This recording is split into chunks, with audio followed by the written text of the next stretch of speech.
ಹೇಳ್ತಿದ್ದಾರೆ ಮೇಡಮ್ ಭಾವ. ಏನು ಭಾವ ಇದೆಲ್ಲ? ಹೌದು ಸುಬ್ಬು, ಇದೆಲ್ಲ ವಿಷಯಗಳು ಗೊತ್ತಾಗಬೇಕು ಅಂತಾನೆ ಇವ್ರನ್ನ ಮನೆಯಲ್ಲಿ ಕೆಲಸ ಮಾಡೋದಕ್ಕೆ ಬಿಟ್ಟಿರೋದು.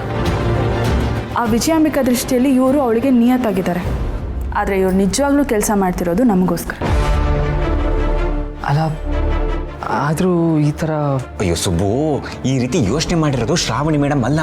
ಮೊದಲು ಈ ಥರ ಯೋಚನೆ ಮಾಡಿದ್ದು ವಿಜಯಾಂಬಿಕಾ ಮೇಡಮು. ಶ್ರಾವಣಿ ಏನೇನು ಮಾಡ್ತಾರೆ ಎಲ್ಲ ನನಗೆ ಬಂದು ಹೇಳು ಅಂತ ನನ್ನ ನೇಮಿಸಿದ್ದೆ ಅವರು. ಈಗ ಶ್ರಾವಣಿ ಮೇಡಮು ಅವ್ರ ಬಾಣನ ಅವ್ರ ಕಡೆಗೆ ತಿರುಗಿಸಿದ್ದಾರೆ ಅಷ್ಟೇ. ಛೇ, ಯಜಮಾನ್ರು ವಿಜಯಾಂಬಿಕಾ ಮೇಡಮ್ನ ದೇವರು ಅಂತ ನಂಬ್ಕೊಂಡಿದ್ದಾರೆ. ಇವ್ರು ನಾಟಕ ಆಡಿ ಅವ್ರ ಬೆನ್ನಿಗೆ ಚೂರಿ ಹಾಕಕ್ಕೆ ಹೊರಟಿದ್ದಾರಲ್ಲ, ಎಂಥ ವಿಷ ಇರಬೇಕು ಹೆಂಗಸು. ಇದೆಲ್ಲ ಆದರೂ ಸಾಲದು ಅಂತ ಈ ರೀತಿ ಬೇರೆ. ಈಗೇನು ಮಾಡೋದು ಮೇಡಮ್? ಹೇಳ್ತೀನಿ, ಏನು ಮಾಡಬೇಕು ಅಂತ ಎಲ್ಲನೂ ಹೇಳ್ತೀನಿ. ಆದರೆ ಅದಕ್ಕಿಂತ ಮುಂಚೆ ಇವ್ರ ಸಹಾಯದಿಂದ ಆ ವಿಜಯಾಂಬಿಕಾ ದಾರಿನ ತಪ್ಪಿಸ್ಬೇಕು. ಅವಳು ತನ್ನನ್ನೇ ತಾನು ಬುದ್ಧಿವಂತೆ ಅಂತ ಅಂದ್ಕೊಂಡಿದ್ದಾಳೆ. ಅವಳು ಏನೇ ಮಾಡಿದ್ರು ಆ ಕೆಲಸಗಳಿಗೆ ಕಡಿವಾಣ ಹಾಕೋರು ಯಾರೂ ಇಲ್ಲ ಅಂತ ಅಂದ್ಕೊಂಡಿದ್ದಾಳೆ. ಆದರೆ ಅದನ್ನು ನಾವು ಸುಳ್ಳು ಮಾಡಬೇಕು. ಸರಿ ಮೇಡಮ್, ಹಾಗೆ ಆಗಲಿ. ಬಾವಾ, ಈ ಕೆಲಸನ ನೀವೇ ಹುಷಾರಾಗಿ ಮಾಡಬೇಕು, ಏನೂ ಹೆಚ್ಚು ಕಮ್ಮಿ ಆಗಬಾರ್ದು. ಸುಬ್ಬು, ನೀನೇನು ಯೋಚನೆ ಮಾಡಬೇಡ. ನಿನ್ನ ಭಾವ ಎಂಥ ಖತರ್ನಾಕ್ ಅಂತ ನಿನಗಿನ್ನೂ ಗೊತ್ತಿಲ್ಲ. ನಿಮ್ಮ ಭಾವಂಗೆ ಕೈ ಮುಗಿಯೋದು ಗೊತ್ತು, ಬೆರಳು ತೋರಿಸಿದ್ರೆ ಹಸ್ತ ಅಲ್ಲ ಹೆಬ್ಬಾವ್ ಥರ ಇಡೀ ಬಾಡಿ ನುಂಗೋದು ಗೊತ್ತು. ಹೌದು ಸುಬ್ಬು, ಅವತ್ತು ವಂದನಾ ಚಿಕ್ಕಮ್ಮನ ನಾನು ಕಾಪಾಡೋದಕ್ಕೆ ನನಗೆ ಸಹಾಯ ಮಾಡಿದ್ದು ಇವರೇ. ಇವ್ರ ಇನ್ಫಾರ್ಮೇಷನ್ ಕೊಟ್ಟಿದ್ದಕ್ಕೇ ನಾನು ಅವತ್ತು ಅದೆಲ್ಲ ಮಾಡೋದಕ್ಕಾಗಿತ್ತು. ಥ್ಯಾಂಕ್ಸ್ ಭಾವ. ದೊಡ್ಡ ಮನೆ ಋಣ ನಮ್ಮ ಮೇಲೆ ತುಂಬ ಇದೆ. ಆ ಋಣ ತೀರ್ಸೋಕ್ಕೆ ನೀವು ಸಹಾಯ ಮಾಡ್ತಿದ್ದೀರಲ್ಲ, ಥ್ಯಾಂಕ್ ಯು ಸೋ ಮಚ್. ಸುಮ್ಮನೆ ಸುಬ್ಬು, ನೀನೇನು ಋಣ ಗಿಣ ಇಲ್ಲ ಅಂತ ಅಂದ್ಕೊಂಡು. ಅದು ಮೇಡಮ್ ಅವರು, ಅದು ಮೇಡಮ್ ಅವರು ಏನು ಹೇಳ್ತಾರೋ ಅದನ್ನು ಮಾಡೋದಷ್ಟೇ ನನಗೆ ಗೊತ್ತಿರೋದು. ಹಾಗಂದ್ರೆ ಮೇಡಮ್ ಇದಕ್ಕೆಲ್ಲ ಸೂತ್ರಧಾರಿ. ಕೇಳ್ತೀಯಲ್ಲ ಸುಬ್ಬು, ಇದಕ್ಕೆಲ್ಲ ಸೂತ್ರಧಾರಿ ಶ್ರಾವಣಿ ಅನ್ನೋ ವೀರನಾರಿ. ಜಾಸ್ತಿ ಐತೆ ಮೇಡಮ್, ಕಮ್ಮಿ ಮಾಡ್ತೈತೆ ಬಿಡಿ.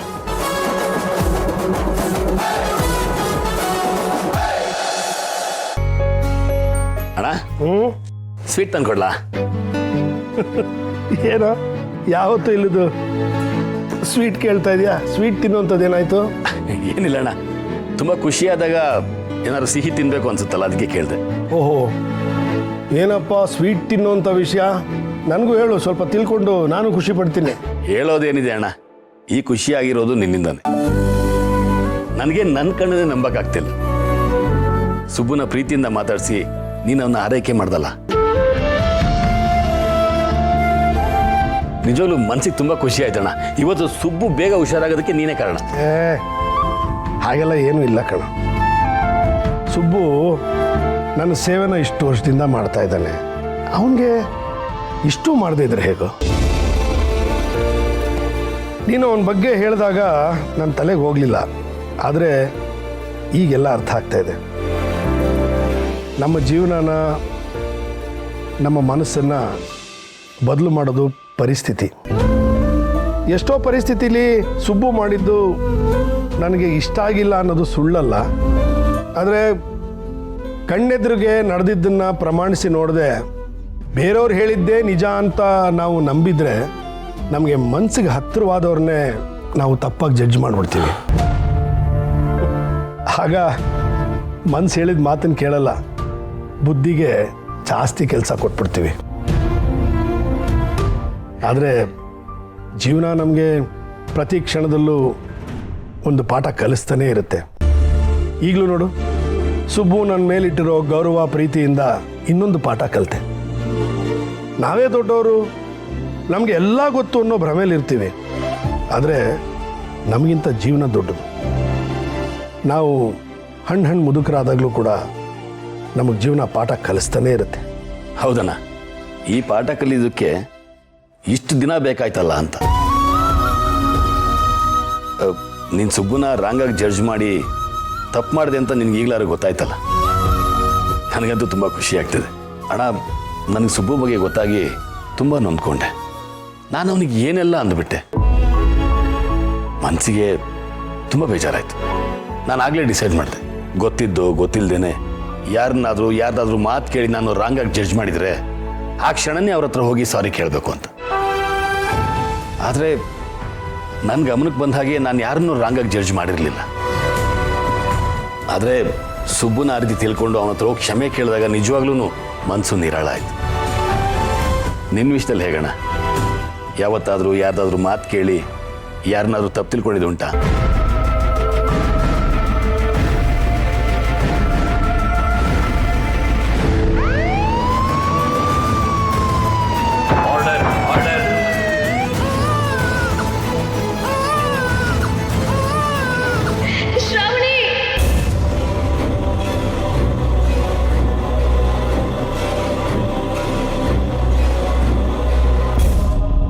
ಹೇಳಣ್ಣ, ನೀನು ಯಾರನ್ನಾರು ತಪ್ಪು ತಿಳ್ಕೊಂಡಿದ್ದೀಯಾ?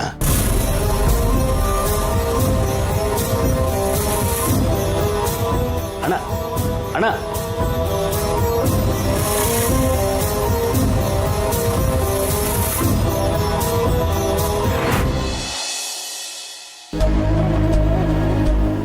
ಆದರೂ ವಿಜಯ ಮೇಡಮ್ ನಿಮ್ಮ ಮೇಲೆ ಅಷ್ಟು ದ್ವೇಷ ಸಾಧಿಸೋಕ್ಕೆ ಕಾರಣ ಆದರೂ ಏನಿರ್ಬೋದು ಮೇಡಮ್? ನಿಮ್ಮಿಬ್ಬರ ಮಧ್ಯ ಅಂಥ ಜಿದ್ದ ಏನಿದೆ? ನನಗೂ ಅದೇ ಗೊತ್ತಿಲ್ಲ ಸುಬ್ಬು. ಆದರೆ ಯಾವುದೋ ಒಂದು ಕಾರಣ ಅಂತೂ ಇದೆ. ಅದನ್ನೇ ತಿಳ್ಕೊಬೇಕು ಅಂತ ನಾನು ಟ್ರೈ ಮಾಡ್ತಾ ಇದ್ದೀನಿ. ಆದರೆ ವಿಜಯಾಂಬಿಕಾಗೂ ಸಾಲಿಗ್ರಾಮಕ್ಕೂ ಯಾವುದೋ ಒಂದು ಲಿಂಕ್ ಅಂತೂ ಇದೆ ಸುಬ್ಬು. ಬರೀ ಅಷ್ಟು ಮಾತ್ರ ಅಲ್ಲ ಸುಬ್ಬು, ಇನ್ನೊಂದು ಮುಖ್ಯವಾದ ವಿಷಯ ಇದೆ. ನೋಡು, ಈ ತಾಳಿ ನಮ್ಮ ಅಮ್ಮಂದಂತೆ ಸುಬ್ಬು. ಅಜ್ಜಿನೇ ನನಗೆ ಹೇಳಿದ್ದು. ಅದು ಅಲ್ಲದೆ ಈ ತಾಳಿ ನನಗೆ ಅವತ್ತಿನ ದಿನಾನೇ ಸಿಕ್ಕಿದೆ. ನಾನಿನ್ನ ಮದುವೆ ಆಗಿದ್ದಿನಾನೆ. ಮದುವೆ ಅಲ್ಲ ಮೇಡಮ್. ಆಯಿತು, ಮದುವೆ ಅಲ್ಲ. ನಾನು ನಿನ್ನ ಕೈ ಹಿಡಿಬೇಕು ಅಂತ ಅನ್ಕೊಂಡಲ್ಲ ಆ ದಿನಾನೇ. ಅಯ್ಯೋ, ಕೈ ಹಿಡಿಯೋದಂದ್ರೂ ಅದೇ ಅರ್ಥ. ಸುಮ್ಮನೆ ಇರ್ತೀಯ ಸುಬ್ಬು? ಎಲ್ಲರ ಮುಂದೆ ನಾನು ಬಂದು ನಿನ್ನ ಕೈ ಹಿಡ್ಕೊಂಡಿಲ್ವಾ? ಅದೇ ಹೇಳ್ತಾ ಇರೋದು ನಾನು. ಆದರೂ ಅವತ್ತಿನ ದಿನಾನೇ ನನಗೆ ತಾಳಿ ಸಿಕ್ಕಬೇಕು ಅಂದರೆ ಇದರ ಹಿಂದೆ ದೈವ ಇಚ್ಛೆ ಇದ್ದೇ ಇರುತ್ತೆ ಅಲ್ವಾ ಸುಬ್ಬು? ನನ್ಗನ್ಸುತ್ತೆ ಈ ತಾಳಿ ಮೂಲಕ ನಮ್ಮಮ್ಮ ನನಗೆ ಶಕ್ತಿ ಆಗಿರ್ಬೋದು ಅಂತ. ಅವತ್ತೇ ಈ ತಾಳಿ ನನಗೆ ಸಿಗಬೇಕು ಅಂತ ಅಮ್ಮ ಅನ್ಕೊಂಡಿದ್ರು ಅಂತ. ಎಲ್ಲ ವಿಚಿತ್ರವಾಗಿದೆ ಮೇಡಮ್. ಆದರೆ ನೀವೇನು ಚಿಂತೆ ಮಾಡಬೇಡಿ, ಇದನ್ನೆಲ್ಲ ಭೇದಿಸೋಣ. ನಾನು ನಿಮ್ಮ ಜೊತೆ ಇರ್ತೀನಿ. ನೋಡಿದ್ಯಾ ಸುಬ್ಬು, ಈ ತಾಳಿ ವಿಷಯವಾಗಿ ನೀನು ನನ್ನ ಜೊತೆ ನಿಲ್ತೀಯ ಅಂತ ಹೇಳ್ತಾ ಇದೀಯ. ಇದನ್ನೇ ಹೇಳಿದ್ದು, ಇದು ಅಮ್ಮ ನನಗೆ ಕೊಡ್ತಿರೋ ಶಕ್ತಿ ಅಂತ. ಏನೋ ಗೊತ್ತಿಲ್ಲ ಮೇಡಮ್, ನೀವು ತಾಯಿ ಪ್ರೀತಿಗೋಸ್ಕರ ಇಷ್ಟೆಲ್ಲ ಕಷ್ಟಪಡ್ತಿದ್ದೀರಾ. ಅವ್ರ ಬಗ್ಗೆ ಒಂಚೂರು ಗೊತ್ತಾದರೆ ಸಾಕು, ಜೀವನನೇ ಸಾರ್ಥಕ ಅನ್ನೋ ಥರ ಇದ್ದೀರಲ್ವಾ. ಇದನ್ನೆಲ್ಲ ನಾನು ಕಣ್ಣಾರೆ ನೋಡಿದ್ಮೇಲೂ ನಿಮ್ಮ ಜೊತೆ ಇಲ್ಲ ಅಂದರೆ ನನ್ನ ಮನಸ್ಸಾಕ್ಷಿ ನನ್ನ ಸುಮ್ಮನೆ ಬಿಡಲ್ಲ ಮೇಡಮ್. ನನಗೂ ನಿಮ್ಮ ತಾಯಿ ಬಗ್ಗೆ ತಿಳ್ಕೋಬೇಕು ಅಂತ ತುಂಬ ಕುತೂಹಲ ಇತ್ತು. ಆದರೆ ಯಜಮಾನ್ರನ್ನ ಕೇಳೋಷ್ಟು ಧೈರ್ಯ ಬಂದಿಲ್ಲ ಮೇಡಮ್. ಅಷ್ಟಕ್ಕೂ ನಿಮ್ಮ ತಾಯಿಯವರು ಎಲ್ಲಿದ್ದಾರೆ, ಅವ್ರು ಏನಾದರೂ, ಇದು ಯಾವುದಕ್ಕೂ ಉತ್ತರನೇ ಸಿಗಲಿಲ್ಲ. ಉತ್ತರ ಸಿಗಬೇಕು ಸುಬ್ಬು, ಸಿಕ್ಕೇ ಸಿಗುತ್ತೆ. ಈ ತಾಳಿ ನನ್ನ ಬದುಕಿಗೆ ದೊಡ್ಡ ತಿರುವು ಕೊಟ್ಟಿದೆ. ಈಗಾಗಲೇ ನಿನ್ನ ಜೊತೆ ಸಂಬಂಧ ಕಟ್ಕೊಟ್ಟಿದೆ. ಹಾಗೇನೆ ನನ್ನ ತಾಯಿನ ಹುಡ್ಕೋಕ್ಕೆ ದಾರಿನೂ ತೋರಿಸ್ಕೊಡುತ್ತೆ. ಸರಿ ಮೇಡಮ್, ನನಗೂ ಒಂದು ಸ್ವಲ್ಪ ಟೈಮ್ ಕೊಡಿ, ನಾನು ಪ್ರಯತ್ನ ಪಡ್ತೀನಿ. ನಿಮ್ಮ ತಾಯಿಯವ್ರಿಗೆ ಏನೂ ಆಗಿಲ್ಲ, ಅವ್ರು ಬದುಕಿದ್ದಾರೆ ಅಂತಲೇ. ಆದರೆ ಅಯ್ಯೋ, ಸಾರಿ ಮೇಡಮ್, ಕ್ಷಮಿಸ್ಬಿಡಿ ನನ್ನ. ನಿಮ್ಮ ತಾಯಿಯವ್ರು ಚೆನ್ನಾಗಿರ್ಬೇಕನ್ನೋದೇ ನನಗೂ ಆಸೆ. ಅವ್ರು ಎಲ್ಲೇ ಇದ್ರು, ಹೇಗೆ ಇದ್ರು, ನಾನು ಅವ್ರನ್ನ ಹುಡುಕಿ ನಿಮ್ಮ ಹತ್ರ ಸೇರಿಸ್ತೇನೆ. ಇದನ್ನು ನಾನು ನಿಮ್ಗೆ ಕೊಡ್ತಾ ಇರೋ ಮಾತು.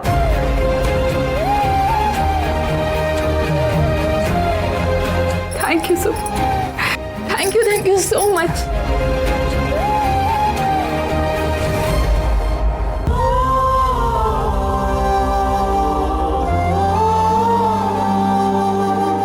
ಅಪ್ಪ ನನಗೆ ನೀನು ನನ್ನ ಮಗಳೇ ಅಲ್ಲ ಅಂದಾಗ ನನಗೆ ಎಷ್ಟು ನೋವಾಗಿತ್ತು. ಈಗ ನೀನು ನನ್ನನ್ನು ಅಮ್ಮನ ಹತ್ರ ಸೇರಿಸ್ತೀನಿ ಅಂದಾಗ ಅಷ್ಟೇ ಸಂತೋಷ ಆಗ್ತಿದೆ ಸುಬ್ಬು. ನಿನ್ನ ಹತ್ರ ನನ್ನ ಸೇರಿಸಿರೋದು ಅಮ್ಮ ಅಂತ ಅನ್ಕೊಂಡಿದ್ದೆ. ಈಗ ನೀನೇ ಅಮ್ಮನ ಹತ್ರ ನನ್ನ ಸೇರಿಸ್ತೀನಿ ಅಂತಿದ್ಯಾ. Thank you Subbu. ಮೇಡಮ್ ಇದು ನಿಮಗೆ ತಾಳಿ ಎಲ್ಲಿ ಸಿಕ್ತು ಮೇಡಮ್? ತಾಳಿ ಸುಬ್ಬು, ಅವತ್ತು ಮದುವೆ ಮನೆಯಲ್ಲಿ ನಾನು ಬೇಜಾರಲ್ಲಿದ್ದೆ.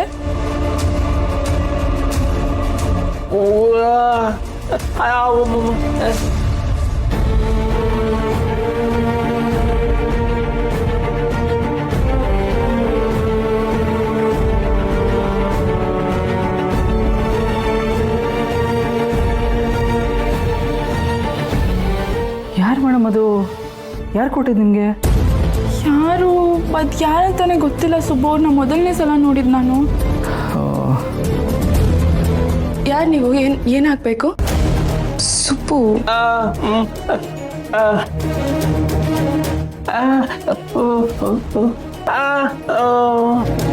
ಅಯ್ಯೋ ಸುಬ್ಬು, ಅವರು ನಿನ್ನ ಫೋಟೋ ತೋರಿಸಿದ್ರು ಸುಬ್ಬು. ಅವ್ರು ಹೇಳಿದ್ರು ಅವರು ನಿನ್ನ ಫ್ರೆಂಡು ಅಂತ. ಅವ್ರಿಗೆ ಮಾತು ಬರ್ತಾ ಇರಲಿಲ್ಲ. ಅವರು ಫ್ಲವರ್ ಡೆಕೋರೇಷನ್ ಮಾಡಕ್ ಬಂದಿದ್ರು ಅಂತ ಹೇಳಿದ್ರು.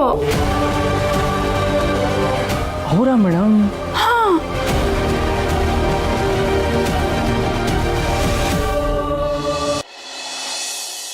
Aunty, aunty.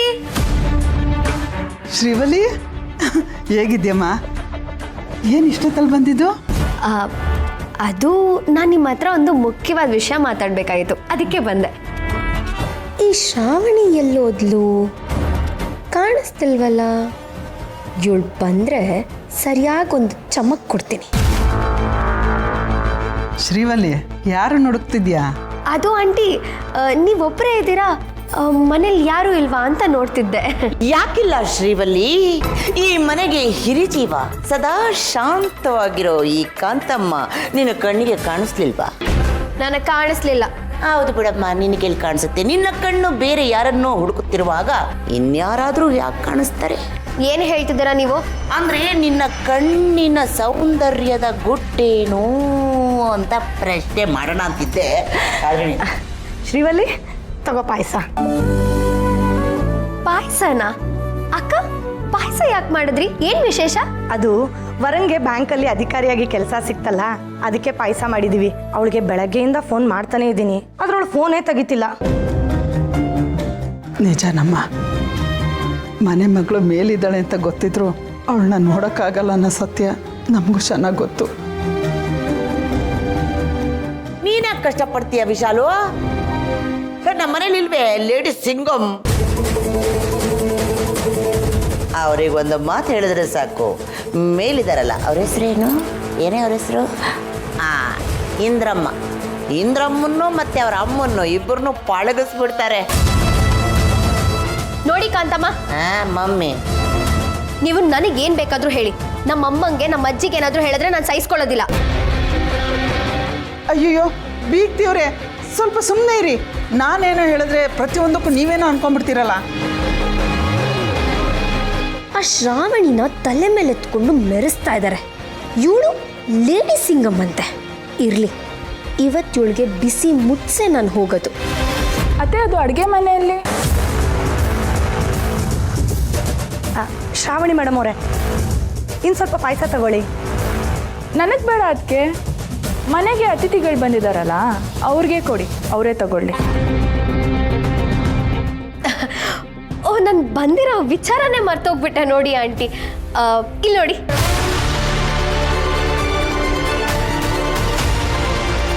ಶ್ರೀವಲಿ, ಇದು ನಮ್ಮನೆ ಕೀ ಅಲ್ವಾ? ಹೌದು ಆಂಟಿ, ಇದು ನಿಮ್ಮ ಮನೆ ಕೀನೆ. ನಿಮ್ಮ ಹತ್ರ 2 ಕೀ ಇತ್ತಲ್ವಾ? ಅದರಲ್ಲಿ 1 ಕೀ ಕಳೆದೋಗಿದೆ ಅಂತ ಹೇಳಿದ್ರಲ್ಲ, ಅದು ನಮ್ಮ ಮನೆ ಮೆಟ್ಲು ಕೆಳಗಡೆ ಸಿಕ್ತು. ಅಯ್ಯೋ, ಎಲ್ಲಿ ಕಳ್ಕೊಂಬಿಟ್ನ ಏನೋ ಅನ್ಕೊಂಡೆ. ಸದ್ಯ ಸಿಕ್ತಲ್ಲ, ಕೊಡು. ಸದ್ಯ ಶ್ರೀವಲ್ಲಿ ಕೈಗೆ ಸಿಕ್ಕಿದೆ.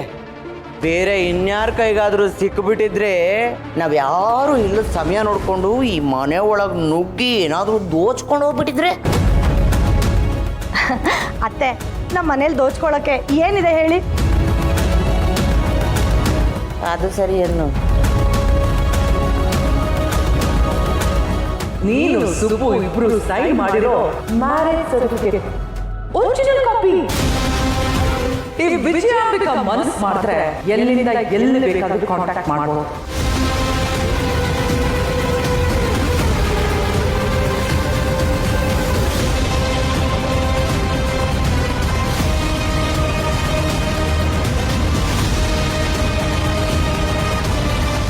ಅಂದರೆ ಮನೇಲಿದ್ದಿದ್ದ ಮ್ಯಾರೇಜ್ ಸರ್ಟಿಫಿಕೇಟ್ನ ಕದ್ದು ಆ ವಿಜಯಾಂಬಿಕಾಗೆ ಕೊಟ್ಟಿದ್ದು ಶ್ರೀವಲ್ಲಿನಾ?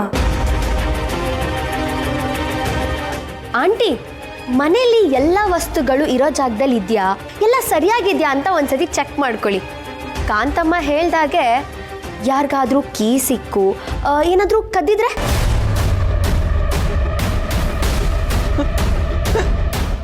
ಶ್ರೀವಲ್ಲಿ, ದನ ಹೇಳಿದ್ ಕೇಳಿಸ್ಕೊಳ್ಳಿಲ್ವಾ? ನಮ್ಮನೇಲಿ ಕತ್ಕೊಂಡು ಹೋಗುವಂಥದ್ದು ಏನಿದೆ? ಅದರಲ್ಲೂ ಈ ಕೀ ಸಿಕ್ಕಿರೋದು ಯಾರಿಗೆ? ನಿನಗೆ. ನೀನು ಚಿನ್ನದಂಥ ಗುಣ ಇರೋ ಹುಡುಗಿ, ಚಿನ್ನ ಬೆಳ್ಳಿ ಕದಿಯಕ್ಕೆ ಬರ್ತೀಯಾ? ಆಂಟಿ, ನಿಮಗೆ ನನ್ನ ಮೇಲೆ ಎಷ್ಟು ನಂಬಿಕೆ. ತುಂಬ ಥ್ಯಾಂಕ್ಸ್. ಅಯ್ಯೋ ಶ್ರೀವಲ್ಲಿ, ಇದ್ರಲ್ಲಿ ನಂಬಿಕೆ ಇಡೋವಂಥದ್ದು ಏನು ಬಂತು ಹೇಳು? ನೀ ನಮ್ಮ ಮನೆಯವ್ರಿಗೆಲ್ಲ ಎಷ್ಟು ಸಹಾಯ ಮಾಡಿದ್ಯಾ. ಈ ಮನೆಯವ್ರನ್ನ ನಿನ್ನೋರು ಅಂದ್ಕೊಂಡು ನಮ್ಮ ಕಷ್ಟದಲ್ಲೆಲ್ಲ ಎಷ್ಟೊಂದು ಉಪಕಾರ ಮಾಡಿದ್ಯಾ. ಅದನ್ನೆಲ್ಲ ನಾವು ಮರೆಯೋದಕ್ಕಾಗತ್ತಾ? ಸದ್ಯ ಇದನ್ನೆಲ್ಲ ನೀವು ನೆನಪಲ್ಲಿ ಇಟ್ಕೊಂಡಿದ್ದೀರಲ್ಲ, ಅಷ್ಟು ಸಾಕು. ಅವತ್ತು ಮಾತ್ರ ಅಲ್ಲ, ಇವತ್ತಿಗೂ ಈ ಮನೆ ಆಗಲಿ ಮನೆಯವರಾಗಲಿ ಎಲ್ಲರೂ ನನ್ನವರೇ.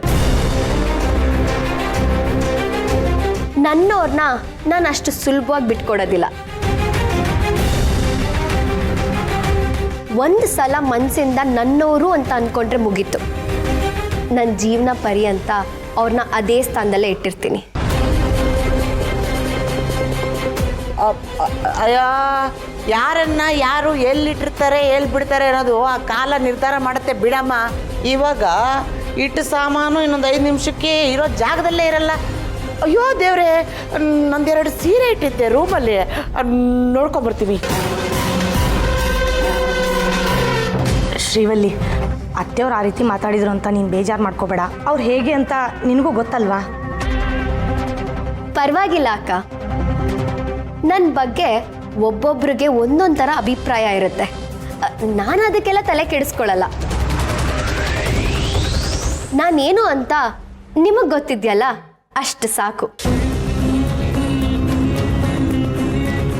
ಹಾಗಾದರೆ ಅತ್ತೆ ಕಷ್ಟಪಟ್ಟು ಸುಬ್ಬು ಹತ್ರ ಸೈನ್ ಹಾಕ್ಸ್ಕೊಂಡಿರೋ ಮ್ಯಾರೇಜ್ ಸರ್ಟಿಫಿಕೇಟ್ನ ಮನೆಯಿಂದ ಕತ್ಕೊಂಡು ಹೋಗಿರೋದು ಶ್ರೀವಲ್ಲಿನೇ. ಅದರಲ್ಲಿ ಅನುಮಾನನೇ ಇಲ್ಲ. ನನ್ನ ವಿರುದ್ಧ ಶ್ರೀವಲ್ಲಿ ಇಂಥ ಕೆಲಸಗಳನ್ನೆಲ್ಲ ಮಾಡೋಕ್ಕೆ ಹೊರಡ್ತಾಳೆ ಅಂತ ನಾನು ಅಂದ್ಕೊಂಡೇ ಇರಲಿಲ್ಲ. ಇರಲಿ, ಇಷ್ಟೆಲ್ಲ ಆದಮೇಲೆ ಇದಕ್ಕೆಲ್ಲ ಉತ್ತರ ನಾನು ಕೊಡಲೇಬೇಕು. ಸರಿ ಅಕ್ಕ, ನಾನಿನ್ನು ಹೊರಡ್ತೀನಿ. ಅತ್ತೆ, ನಾನಿನ್ನು ಬರ್ತೀನಿ. ಅಯ್ಯೋ, ಸಾರಿ, ನಾನು ಅತ್ತೆ ಅಂತ ಕರೆದ್ಬಿಟ್ಟೆ. ಅದು ಅಭ್ಯಾಸ ಬಲ ಅಲ್ವಾ, ಅದಕ್ಕೆ ಹಾಗೆ ಕರೆದೆ.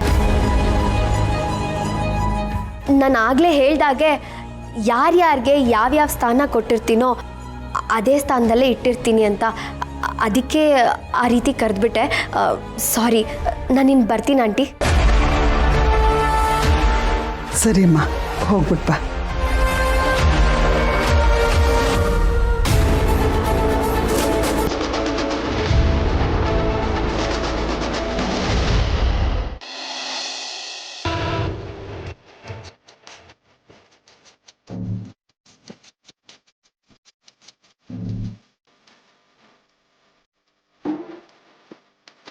ಮದನ್ ಸರ್, ಹಾಲಿಟ್ಟಿವ್ನಿ, ಕುಡ್ಕೊಳ್ಳಿ.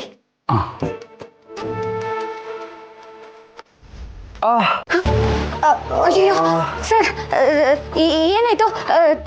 ತುಂಬ ನೋಯ್ತಾ ಇದೆಯಾ? ಹ್ಞೂ ಸಾವಿತ್ರಿ, ತುಂಬ ನೋವಾಗ್ತಿದೆ. ಡಾಕ್ಟ್ರು ಮುಲಾಮ್ ಕೊಟ್ಟವ್ರಲ್ಲ, ಅದನ್ನ ಹಚ್ಕೊಡ್ಲಾ? ಹ್ಞೂ, ಸ್ವಲ್ಪ ಹಚ್ಕೊಡ್ತೀಯಾ? ಎಲ್ಲೈತೆ? ಇಲ್ಲೇ ಇದೆ.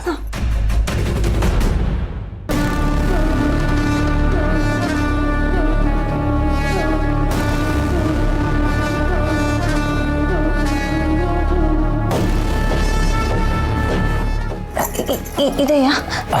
ಹ್ಞೂ ಸಾವಿತ್ರಿ.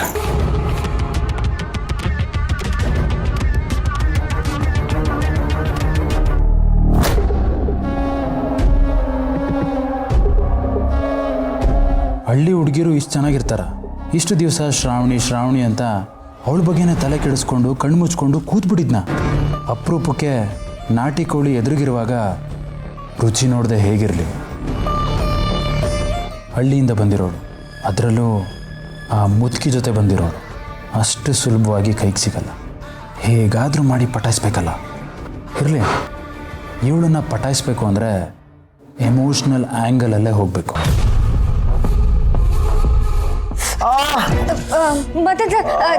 ತಪ್ಪಾಯ್ತು, ತುಂಬ ನೋವಾಯ್ತಾಯ್ತಾ? ನಿಧಾನ ಕಚ್ತೀನಿ, ತಪ್ಪಾಯ್ತು.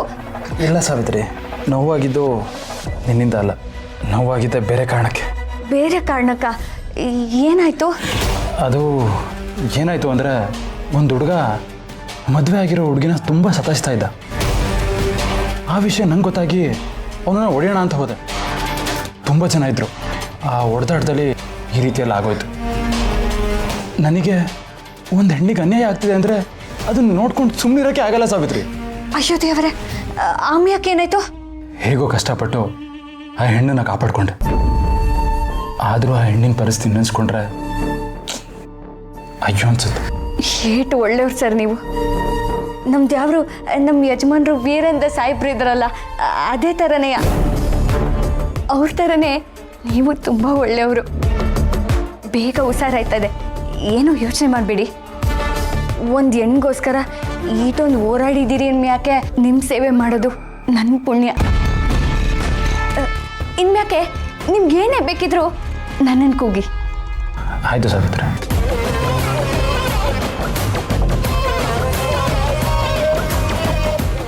ಏನೇ ಬೇಕಿದ್ರು ಅಲ್ಲ ಸಾವಿತ್ರಿ, ನನಗೆ ಬೇಕಿರೋದೇ ನೀನು. ಶ್ರಾವಣಿ ನಂಗೆ ಯಾವಾಗ ಸಿಗ್ತಾಳೋ ಏನೋ, ಅಲ್ಲಿವರೆಗೂ ನನ್ನ ಮನಸ್ಸಿನ ಆಸೆಗೆ ನೀನೇ ಆಹಾರ.